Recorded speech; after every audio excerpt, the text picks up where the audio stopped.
দেওয়ালে সিংহ আঁকার লোক নেই, তাই অধিকাংশ জেলাতেই ফরওয়ার্ড ব্লকের দেওয়াল প্রায় ফাঁকা। এদিকে কলকাতার শ্যামপুকুর বিধানসভা কেন্দ্রে নিমেষের মধ্যে সিংহ এঁকে ফেলছেন শ্যামল দাস। এক দিনে ৩৫ থেকে ৪০টি দেওয়াল তিনি আঁকছেন, তাও আবার কয়েক মিনিটের মধ্যে।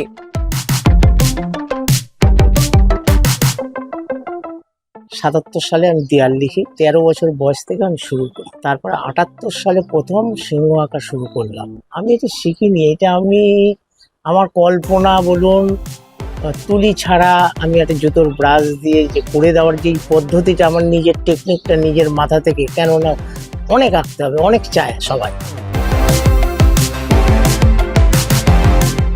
এক সপ্তাহ আমি চুচুড়ায় করে এসেছি, এখানেও করছি, আবার মধ্যম গ্রামেও যাব।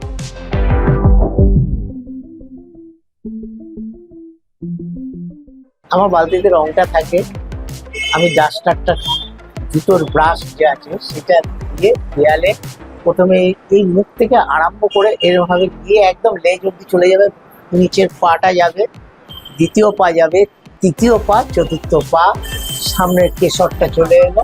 এটা আমার বেস্টটা তৈরি হয়ে গেল। ফলো করুন আনন্দবাজার.com।